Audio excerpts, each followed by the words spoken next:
On y va. Alors, le lauréat. Le lauréat. Le lauréat commence par ces mots « Bonjour ténèbres, mes vieilles amies, je suis venu vous parler à nouveau ». C'est les premières paroles de The Sound of Silence de Simon and Garfunkel. Et ce que je trouve d'absolument étonnant, c'est que il y avait déjà tout le nouvel Hollywood dans ces quelques mots-là. Le lauréat est un film qui est extrêmement estimé aux États-Unis. Aux États-Unis, c'est un film qui est considéré comme le 17e film le plus important de l'histoire du cinéma. Enfin, c'est un film vraiment très reconnu comme un chef-d'œuvre aux États-Unis. En France, il est très aimé, mais la critique généralement le considère comme un film, une gentille comédie, voilà. Alors que non seulement c'est un film qui est historiquement très important, mais vraiment historiquement primordial dans l'histoire du cinéma américain. Mais en plus de ça, c'est un film beaucoup plus complexe et beaucoup plus dramatique qu'on ne veut bien le croire au début.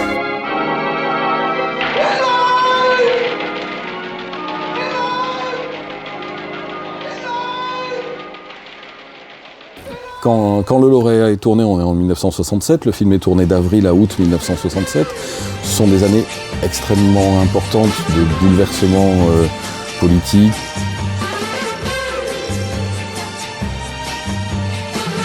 Et on est déjà... il y a déjà eu toutes les nouvelles vagues, c'est-à-dire la nouvelle vague japonaise, la nouvelle vague française, la nouvelle vague... voilà. Et... Le monde se libère en quelque sorte, un mouvement qui tente de se libérer, qui tente de se libérer du joug soviétique, et on est dans un mouvement de libération générale. À Hollywood, ce qui se passe, c'est que il y a déjà eu la vague new-yorkaise avec John Cassavetes, et pourtant cette vague new-yorkaise ne s'est pas exportée à l'Ouest. Mais à Hollywood, les pontes des studios, mais tous les pontes des studios sont en train de se rendre compte d'une chose, c'est que la fréquentation est en baisse.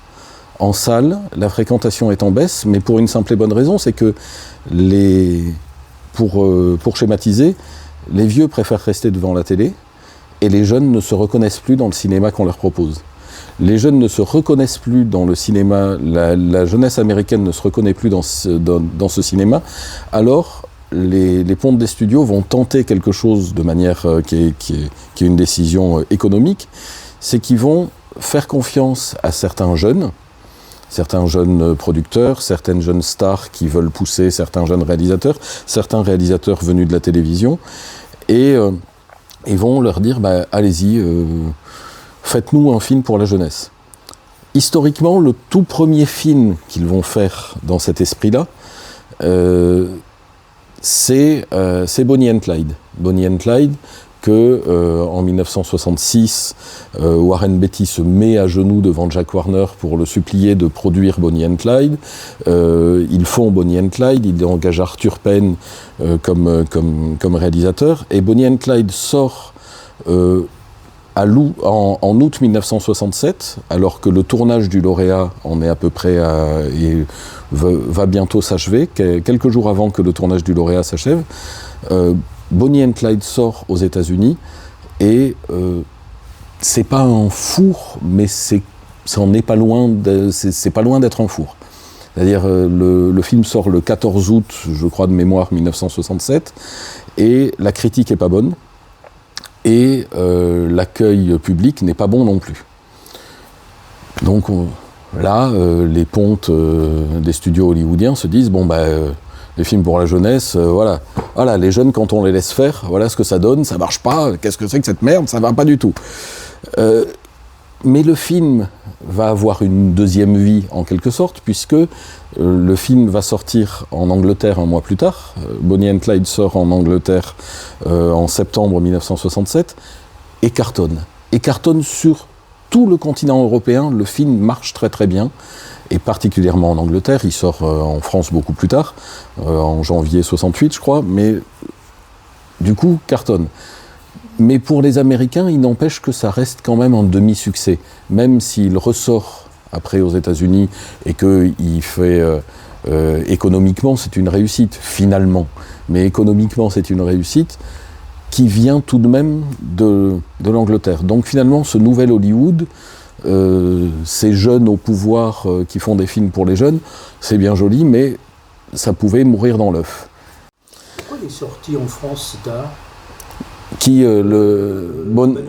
Bonnie and Clyde, parce que vu que de toute façon ça n'avait pas marché aux États-Unis au début, eh ben ils ont dit bon, la date de sortie en Angleterre est prévue parce qu'elle était prévue avant même la sortie, donc ils le sortent là.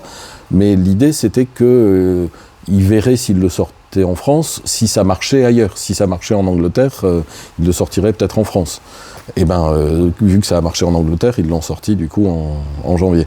Donc début 1967, fin 1966, début 1967, un producteur qui s'appelle Lawrence Sterman a les droits d'un bouquin, d'un très court roman, c'est presque une nouvelle, qui s'appelle Le Lauréat, The Graduate, qui est un bouquin de Charles Webb, qui est un bouquin très largement autobiographique, sur l'histoire d'un jeune diplômé qui rentre chez lui à Pasadena et qui a une histoire d'amour avec la femme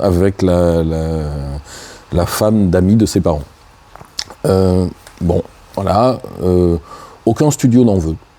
Aucun studio ne veut de ce projet-là, mais Lawrence Sterman, lui, il veut absolument le faire, et il trouve preneur avec Embassy Pictures, qui est la boîte de prod de Joseph Levine, et Joseph Levine, c'est un découvreur, c'est quelqu'un qui veut absolument faire des films avec des jeunes réals qu'il trouve très talentueux. Et Joseph Levine, en 1966, il avait dit qu'il y avait un réalisateur qui lui plaisait beaucoup, un metteur en scène de théâtre qui lui plaisait beaucoup, qui était Mike Nichols. Il voulait travailler avec Mike Nichols. Quand il reçoit le lauréat, il se dit « ça ira très bien pour Mike Nichols ». Mike Nichols n'a pas encore réalisé Qui a peur de Virginia Woolf, qui aura l'Oscar pour la meilleure actrice, Liz Taylor, en 1966, quand Joseph Levine l'engage et lui dit « il faut absolument que tu viennes faire le lauréat ». Mike Nichols, ça va, il n'a pas encore réalisé, mais il s'embarque et il dit « ok, je vais faire le lauréat ». C'est pas dans le temps d'une grosse production. Non, c'est pas du tout une grosse production, c'est-à-dire que le budget du lauréat, c'est 3 millions.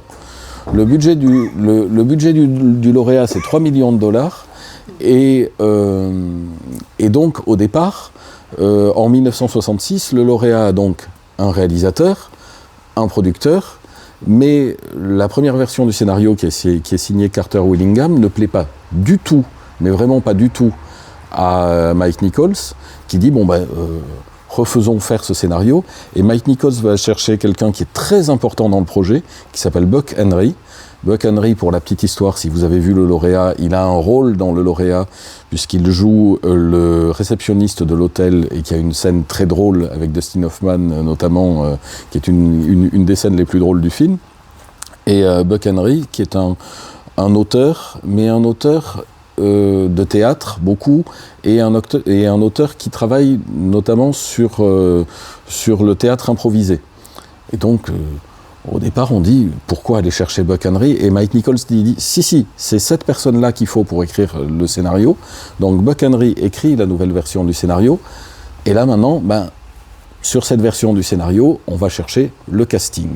Et là, l'histoire du casting du lauréat est très connue dans l'histoire du cinéma. C'est que, au tout départ, Joseph Levine, lui, ce qu'il voudrait, le producteur, c'est Robert Redford, mais pour une raison très simple, c'est que quand on regarde Charles Webb, l'auteur du bouquin, Charles Webb jeune, c'est Robert Redford. Donc comme c'est autobiographique, un grand mec blond de Pasadena, allez, on va chercher Redford, et voilà. Redford est pas emballé par le projet, mais bon, pourquoi pas. Et puis on prévoit donc Redford dans le rôle principal, Doris Day dans le rôle de Mrs. Robinson, Ronald Reagan dans le rôle de Mr. Robinson, Candice Bergen dans le rôle de Helen Robinson. Ça commence, voilà. Bon, et puis, il y a un truc qui plaît moins quand même, je sais pas, Mike Nichols, ça l'emballe pas. Et Buck Henry et Mike Nichols sont des gens qui viennent du théâtre, vont voir énormément de pièces, notamment à Broadway. Et Buck Henry voit une pièce de théâtre dans laquelle il voit un jeune acteur qui s'appelle Dustin Hoffman, qui joue un bossu nazi. Et il dit, mais c'est ce type-là, il faut absolument qu'on lui fasse passer un casting, qu'on lui fasse passer le casting pour le lauréat. Mike Nichols écoute son copain Buck Henry, ils font passer le casting à Dustin Hoffman, qui est plus âgé que le rôle, puisqu'il a 30 ans, qui n'est pas du tout physiquement le rôle, puisque c'est un petit brun pas très costaud, alors qu'on est quand même très loin de Charles Webb ou de Robert Redford. Et Dustin Hoffman éclabousse de talent ce casting, et Mike Nichols décide ce sera lui et personne d'autre. Et à partir du moment où c'est lui, on change complètement le film. C'est-à-dire qu'à partir du moment où Benjamin Braddock n'est pas ce grand et beau garçon où on tombe forcément amoureux de lui dès qu'on le voit, ça universalise tout à fait Benjamin Braddock. Dustin Hoffman devient le prototype du héros que l'on va voir dans tout le nouvel Hollywood après, ce héros auquel on s'identifie nécessairement parce que c'est Monsieur Tout-le-Monde.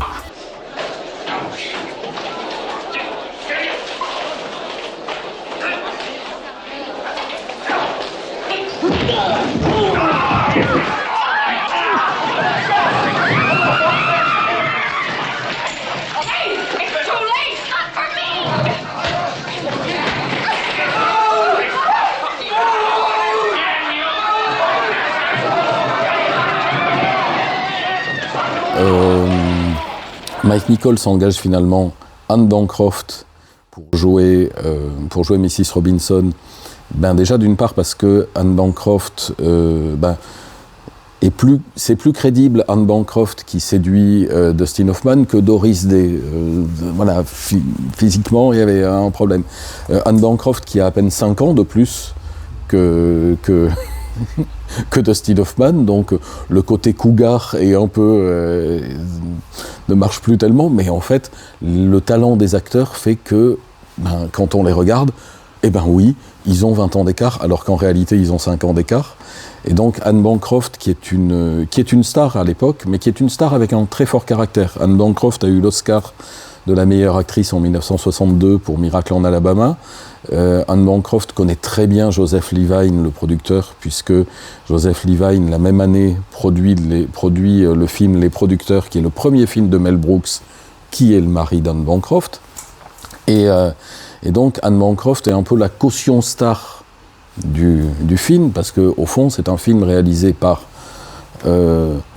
quelqu'un qui n'a jamais rien réalisé avant, même si avant de réaliser le lauréat, il fera Virginia Woolf, mais écrit par quelqu'un qui n'a jamais rien écrit avant, avec un acteur qui n'a jamais joué au cinéma avant, sur un court roman dont aucun studio ne veut.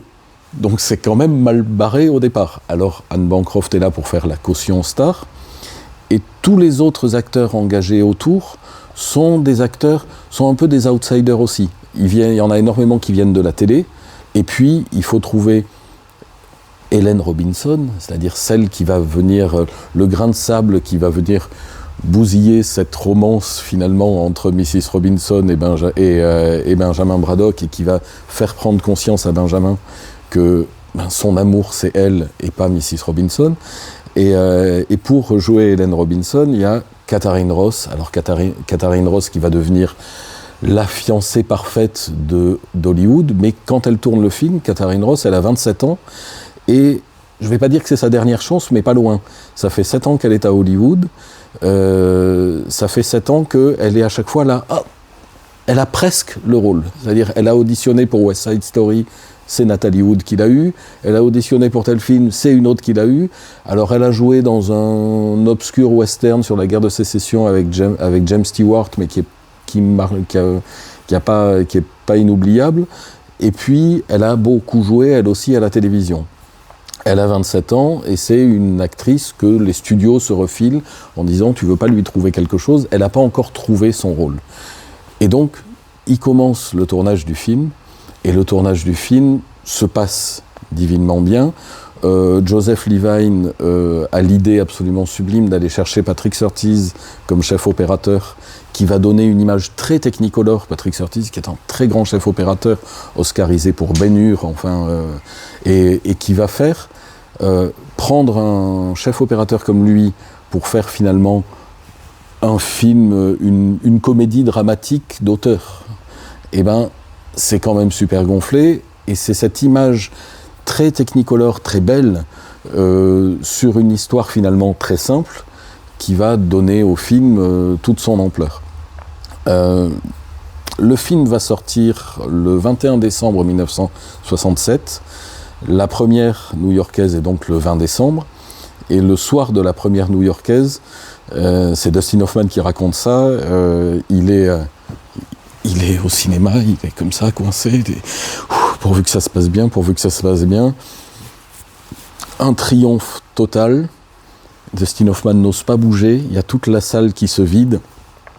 Et il y a une vieille dame, je crois que c'est une très grande critique de cinéma qui passe, je me demande si c'est pas Pauline Kael d'ailleurs, qui passe devant, non c'est pas Pauline Kael, mais c'est une dame passe devant lui et lui dit « Vous êtes le garçon qui était dans le film là ?» Dustin Hoffman qui est là, oui, c'est moi. Votre vie va changer.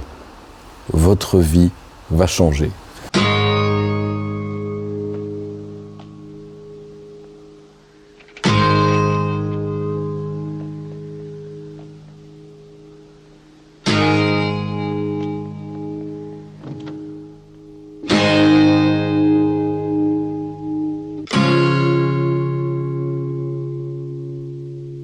Oh, Jesus, God, no.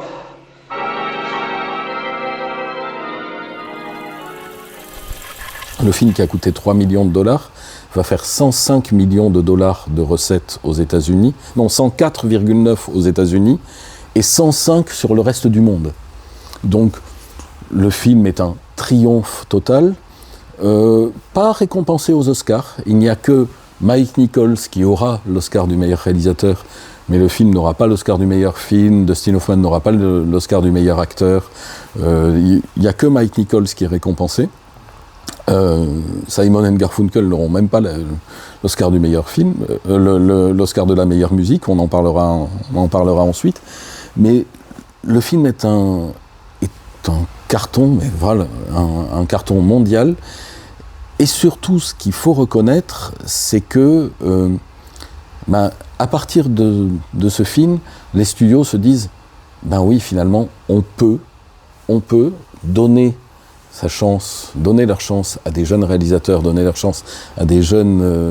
on peut faire des films pour les jeunes, pour la jeunesse américaine, et non seulement cartonner à l'étranger, comme l'a fait Bonnie and Clyde, mais cartonner aussi aux États-Unis. Ce qui est quand même très très important, parce qu'un film qui cartonne à l'étranger pour les Américains, c'est bien, mais si on n'est pas maître en son pays, ça va pas du tout pour eux. Donc là, le film est un tel succès que ça va complètement, non seulement lancer la carrière de Dustin Hoffman, lancer la carrière de Mike Nichols, celle de Buck Henry également, celle de Katharine Ross qu'on verra après dans Butch Cassidy et le Kid, et Anne Bancroft va continuer sa carrière, et puis surtout, ça lance le nouvel Hollywood avec... le film place tous les codes narratifs du nouvel Hollywood. Tous les codes narratifs du nouvel Hollywood, avec une musique très présente, avec des séquences par moments qui sont uniquement consacrées à la musique. Le film est rythmé, comme tous les bons films, il est rythmé en 3 actes. À la fin de chaque acte, on a une chanson et demie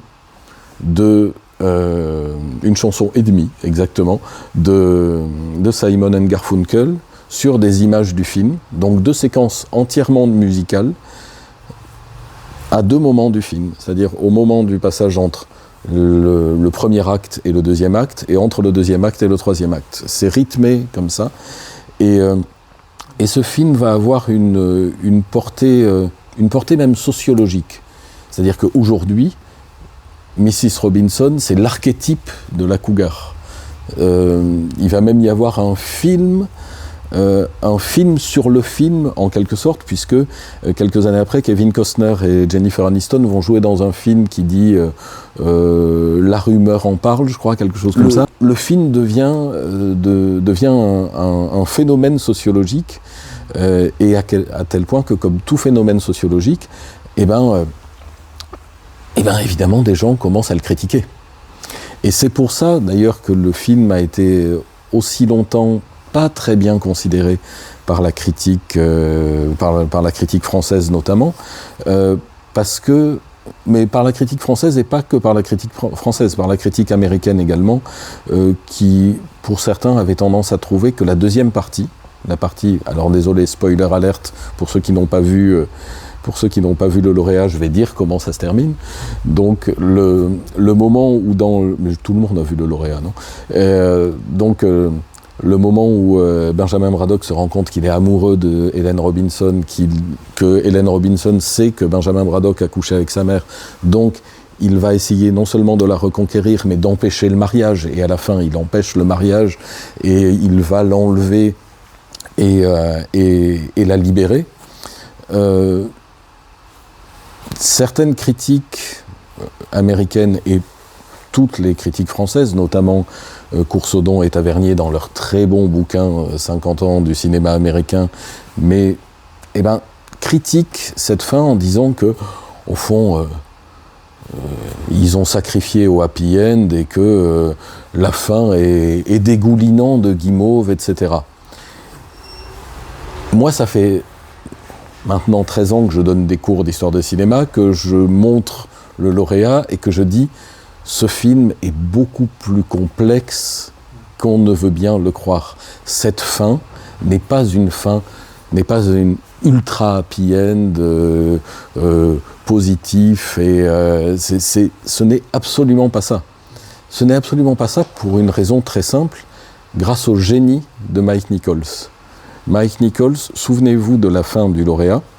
À la toute fin, donc, il vient la libérer, il s'enfuit de l'église, il y a la bataille, la vraie bagarre entre les hommes et puis la vraie bagarre entre les deux femmes Robinson où elles se giflent mutuellement et elles partent.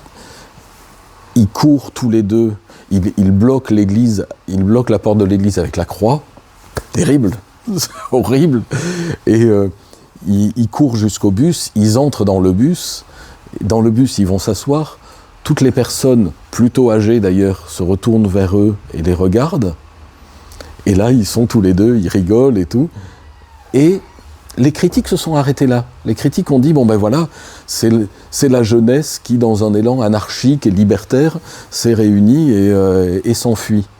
Mais Mike Nichols, au moment où il tourne cette séquence, et au moment où il tourne le plan final sur Katharine Ross et Dustin Hoffman, il leur a bien expliqué la psychologie des personnages, à tous les deux, et il leur a dit « Tant que j'ai pas dit couper, vous restez dans vos rôles. » Et donc les deux vont s'asseoir, et Mike Nichols ne dit rien.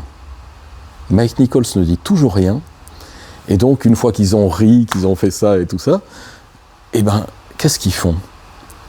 Et Benjamin Braddock, donc Dustin Hoffman, commence, parce qu'il reste dans son rôle, à se dire voilà, ça y est, j'ai fait ça. Et il regarde ailleurs. Il la regarde pas, elle. Parce que, comme le dira très bien un article de Vanity Fair quelques décennies plus tard, Helen Robinson, c'était son amour, oui peut-être, mais c'était surtout devenu son obsession. C'est plus l'histoire d'une obsession que d'un amour.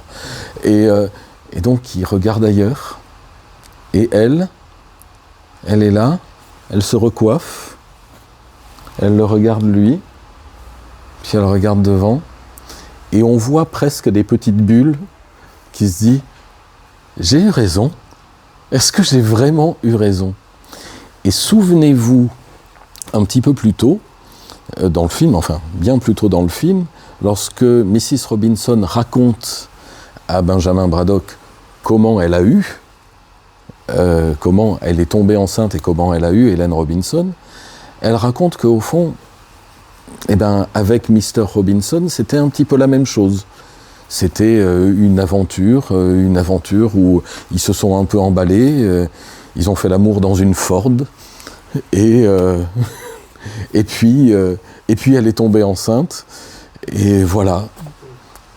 Et le film dit, au fond, que tous les deux, là, Benjamin et Hélène, quand ils sont dans ce bus, quand ils se regardent, enfin quand Hélène regarde Benjamin et Benjamin regarde ailleurs, est-ce qu'ils ne sont pas en train de reproduire la même chose, la même courte folie, eux qui voulaient vivre quelque chose de tellement différent, est-ce qu'ils ne sont pas en train de reproduire exactement ce qu'ont fait leurs parents et auquel ils ne voulaient surtout pas ressembler au départ, quoi. Cette fin, c'est une métaphore des années qui vont suivre dans le monde et des années qui vont suivre dans le cinéma. Parlons d'abord du monde, justement.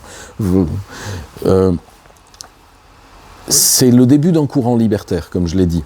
Et ce début d'un courant libertaire, c'est le moment où, comme le raconte très bien Tarantino dans Once Upon a Time in Hollywood, ce moment où il y a cet élan de liberté et les hippies, etc., etc. Et ça va horriblement prendre fin à Hollywood avec l'assassinat de Sharon Tate par la bande de Charles Manson. Et puis finalement, cet élan libertaire va petit à petit, même pas se tarir, mais aboutir à certaines choses terribles. Et donc, finalement, l'euphorie va très très vite retomber. Et cette euphorie va très très vite retomber, et cette fin du lauréat raconte ça, raconte cette euphorie qui retombe. Et c'est très drôle parce que quand Jean-Baptiste Toré a fait son film sur le Nouvel Hollywood, dans lequel il ne cite pas du tout le lauréat, il cite la phrase de Peter Fonda dans Easy Rider qui dit « We blew it, on a tout foiré ». On a tout foiré, c'est ce que se dit cette génération qui à un moment donné a cru que ça y est, c'était la liberté, c'était formidable et tout ça, et puis finalement ils ont tout foiré, c'est ce que raconte très bien Toré dans son documentaire.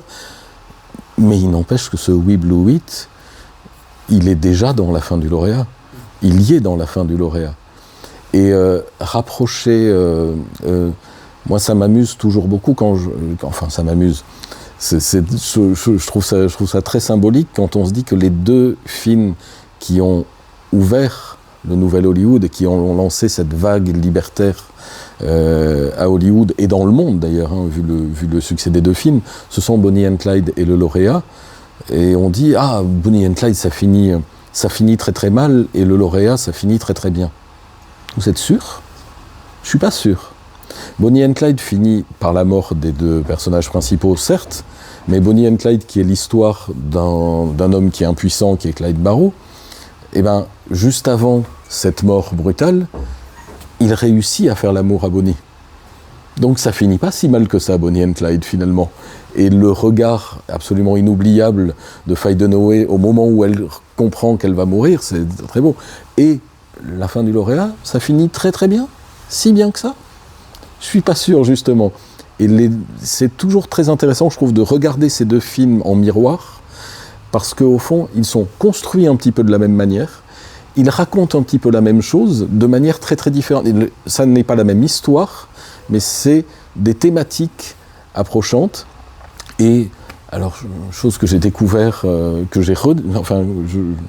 je me suis rendu compte là en préparant cette intervention, c'est que figurez-vous que en France, les deux films ont presque, mais vraiment presque au nombre d'entrées près, le même nombre d'entrées en France. 1,8 million et des brouettes pour chacun. Je crois que le lauréat est un tout petit peu devant, mais les deux ont fait le même score au box-office en France.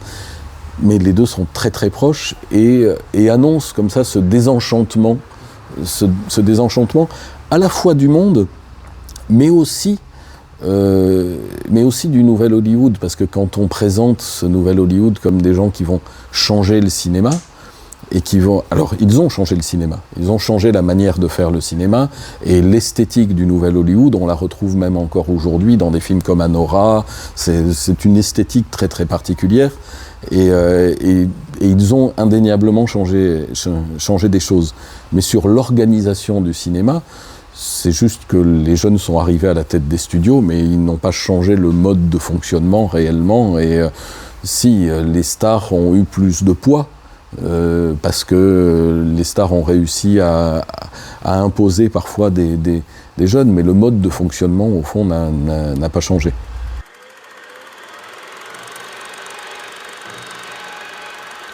Alors, la nouvelle vague et le nouvel Hollywood ont plein de points communs et plein de différences. Ce qui est au fond le cas de toutes les nouvelles vagues, parce que quand on regarde de 1956, qui est la première nouvelle vague japonaise, à 1967, qui est donc de 56 à 67, il y a 11 nouvelles vagues dans le monde.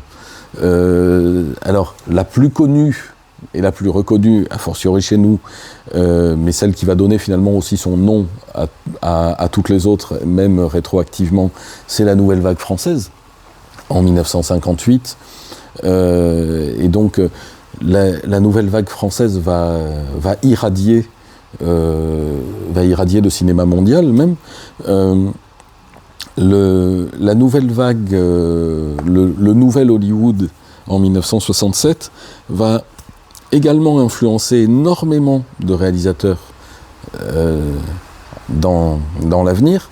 Il y a un gros point commun entre les deux, c'est qu'ils vont tous, je ne vais pas dire rentrer dans le rang, mais ils vont presque tous faire du classique après. Parce que quand on regarde Truffaut, quand il était critique au Cahier du cinéma, qui disait qu'il en a marre du cinéma de papa, où on fait des films en studio, avec des textes très écrits et des stars, l'un des plus gros succès de Truffaut, c'est Le Dernier Métro.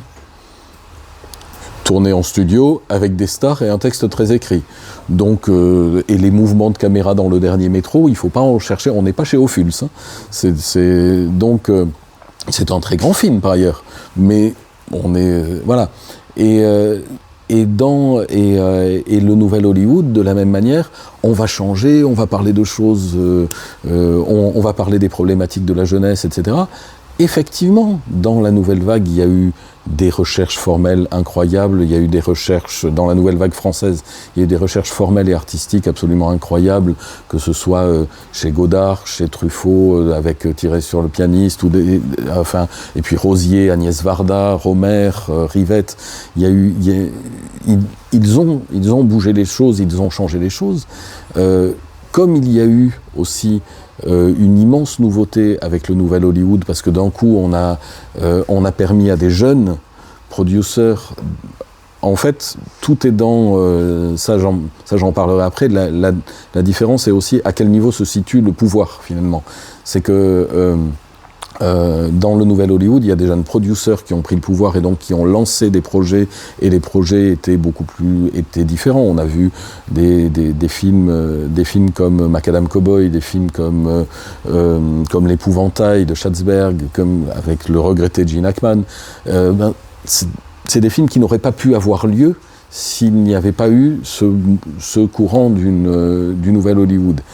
Il n'empêche que le fond du problème, il n'empêche que l'acte de naissance, la raison pour laquelle la nouvelle vague est née et la raison pour laquelle le nouvel Hollywood est né, est à la fois proche et un petit peu différente. Proche parce que c'est à chaque fois la même chose, c'est des jeunes qui veulent prendre la place des anciens. Des jeunes qui veulent prendre la place des anciens. Rien d'autre. Ils ne veulent pas changer le cinéma foncièrement, on l'a bien vu. Ils veulent faire leur cinéma à eux et prendre la place des anciens pour ensuite faire leur cinéma à eux, qui va parfois devenir très classique. Et à Hollywood, c'est la même chose. La différence, c'est à quel niveau ça se situe. C'est que aux États-Unis, c'est un mouvement qui se situe au niveau des producteurs, parce que ce sont eux qui ont le pouvoir, des producteurs. Et en France, c'est davantage un mouvement qui se situe au niveau des réalisateurs, des auteurs et des réalisateurs.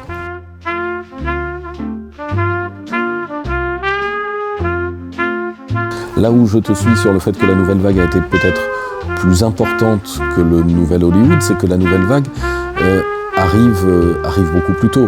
Et la nouvelle vague, c'est un mouvement qui est précurseur. Elle est précurseur parce que on est tout de même dans un monde encore un peu figé à ce moment-là.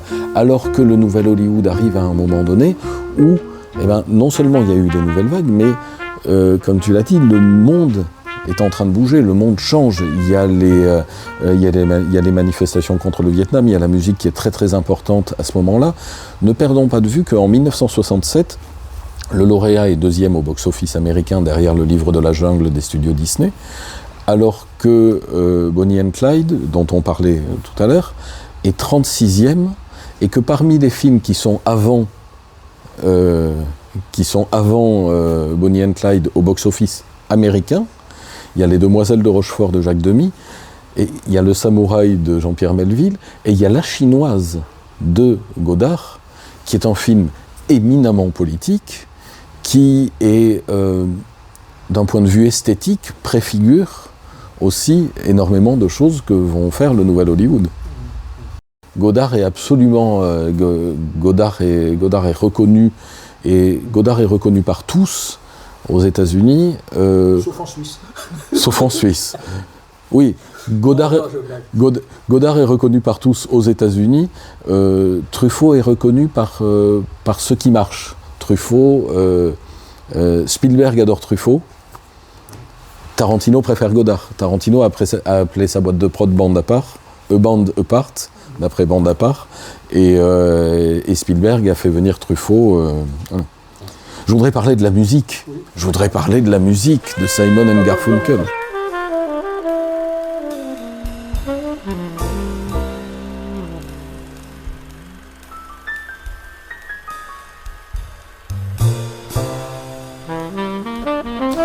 C'est aussi pour ça que le nouvel Hollywood est peut-être de toutes les nouvelles vagues, la nouvelle vague qui a le mieux vieilli, parce que c'est la plus récente, et c'est celle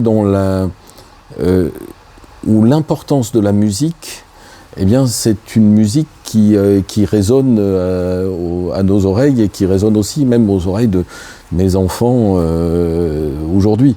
C'est que maintenant, ils écoutent aussi Simon & Garfunkel, et quand ils regardent le lauréat, ils se disent « Ah, cette musique est vraiment formidable !» Ce qu'il faut savoir, c'est que Simon & Garfunkel était déjà un duo reconnu, que la musique du lauréat va faire complètement décoller, c'est-à-dire c'était un duo reconnu, mais la musique du lauréat va faire décoller leur carrière, et on pense toujours à Mrs. Robinson comme chanson. Mrs. Robinson, on ne l'entend pas dans sa version studio, on ne l'entend pas dans le film. On entend une version beaucoup plus acoustique, où il n'y a pas toutes les paroles, et Paul Simon, à la demande de Joseph Levine et de son producteur de musique, va sortir une version réécrite de Mrs. Robinson au moment de la sortie du film, et ce qui va booster les ventes à la fois de Simon & Garfunkel et booster le nombre d'entrées en salle. Parce que la chanson Mrs. Robinson, au départ, avait été écrite par Paul Simon. C'était une chanson dont les paroles n'étaient pas du tout les mêmes, mais qui portait sur Eleanor Roosevelt. Donc c'était pas du tout Mrs. Robinson, c'était Mrs. Roosevelt. Et donc il l'a réécrite, mais la chanson emblématique du lauréat quand on regarde le film, c'est The Sound of Silence, c'est le bruit du silence, et avec quand même ces terribles paroles. C'est « Bonjour ténèbres, mes vieilles amies, je suis venu vous parler à nouveau », qui est le film, qui sont les premières paroles qu'on entend dans le film, et qui clôture le film. C'est-à-dire que juste après, je reviens à cette fin, quand ils se regardent tous les deux qui sont dans leur bus, tout de suite après, le bus s'éloigne et on entend « Bonjour ténèbres, mes vieilles amies, je suis venu vous parler à nouveau ». Finalement, le lauréat, c'est l'histoire d'un garçon qui essaie désespérément de sortir de son aquarium et qui finit par y revenir après s'être beaucoup débattu et puis après avoir été persuadé lui-même qu'il était en train d'en sortir. Ce qui est un film... C'est un film qui est à la fois... C'est aussi pour ça qu'il marche autant aujourd'hui même, c'est que c'est un film qui est à la fois merveilleusement gai, merveilleusement lumineux et profondément triste. Mike Nichols le voyait comme un drame. Pour lui, le lauréat n'est pas une comédie, c'est un drame.